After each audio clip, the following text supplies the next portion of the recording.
Welcome to my channel. This video is for a large Easter wreath. Please consider subscribing and don't forget to tap the bell for notifications on my uploads and live streams. I am cutting my 10-inch mesh at 20 inches long to ruffle it. I am cutting 8 pieces because there are 8 sections on my wreath form. So you just want to curl the mesh just a little bit, curl it under, and then slowly ruffle it. And then you want the very end to curl as well, curl under. That will help with your fraying. Now I'm just going to attach this with the wreath tie that's already on there. And I have a separate video for this 21-inch mesh. It's on an 18-inch wreath form, so again there's 8 sections. And I'm only attaching these ruffles on the inner part of the wreath form. If you had a 14-inch wreath form, then you would only have 6 sections and you could do 6. Now if you want to attach it to everywhere the 21-inch mesh is attached, then you would need to double it. But I just want it on the inner part. I don't want to cover up that striped mesh very much. It's so pretty, so I don't want to cover it up. I just want to add some lime green. I really want to make this wreath very colorful, so I'm doing this lime green, which is in the stripes. I know it kind of looks like a funky color on the video, but it is lime green. So again, I'm just attaching it on the centermost part.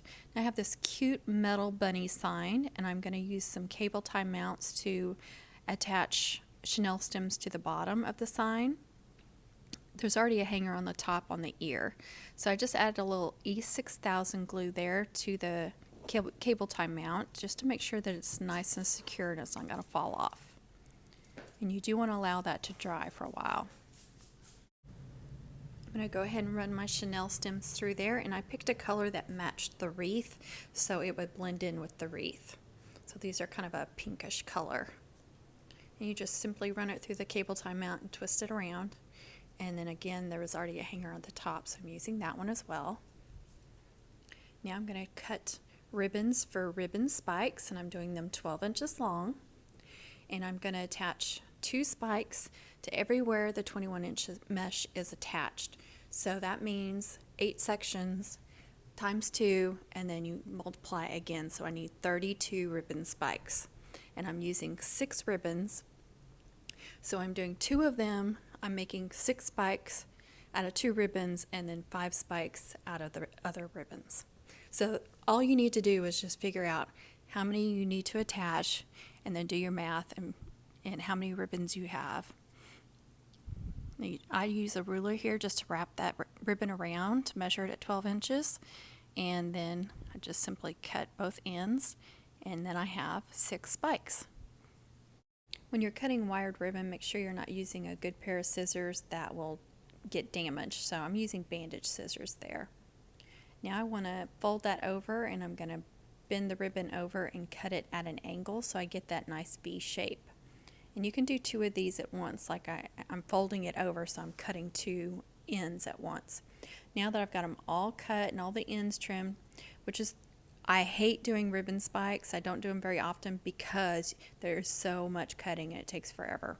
So now I just need to sort them all out because I don't want that colorful bunny ribbon all in one section on the wreath.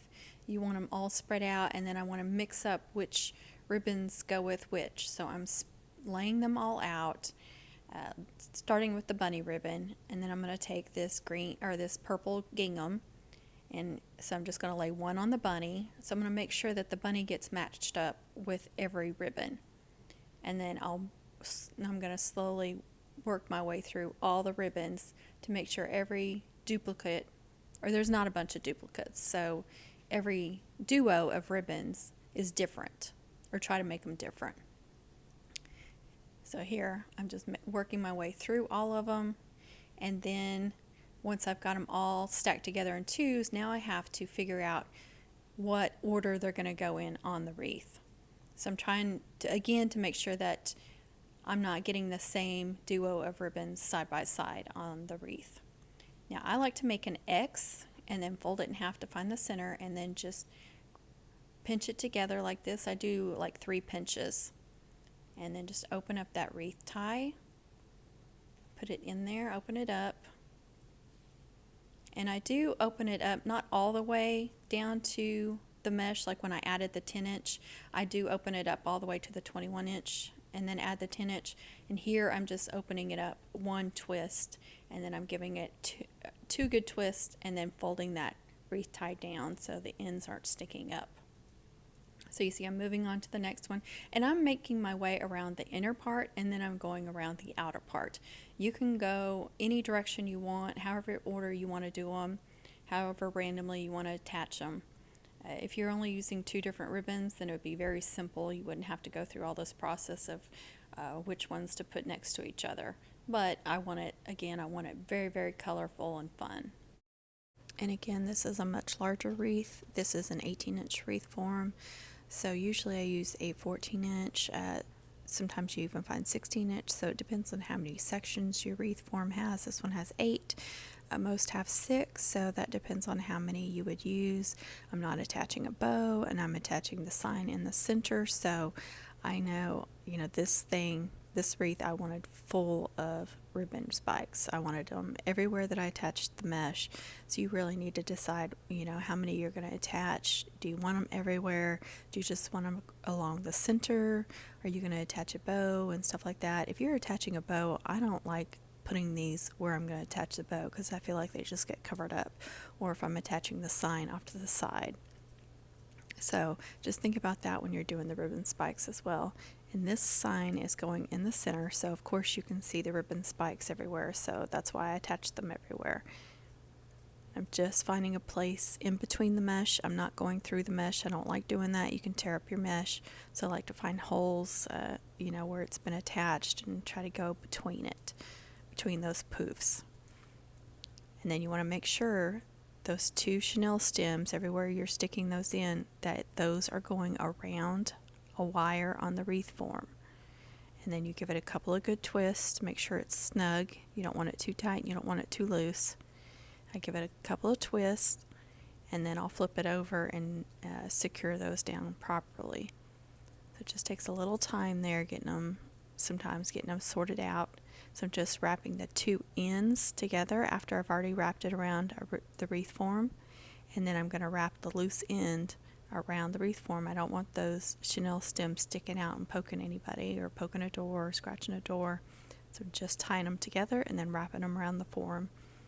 After you get all that secured, just flip it over and make sure that the sign looks good. You may need to fix some of your ribbons, and you may need to push some of the mesh under the sign if it's covering up the sign, like it was covering up the bunny's face a little bit, and I had to kind of shove it under there. Now I'm going to attach some glitter foam eggs. I just pulled those sticks out, those picks out, those little wooden picks that were stuck in them. They were real easy to remove. If they're tough, you want to be careful because it can rip those eggs apart, or whatever foam item you're using. So I'm just putting some hot glue right there at the hole, and then sticking a half a chenille stem. So I cut all these chenille stems in half, and I'm just going through sticking those in there. And you want to let them dry, and that way they'll be nice and secure. I don't remember exactly how many I did.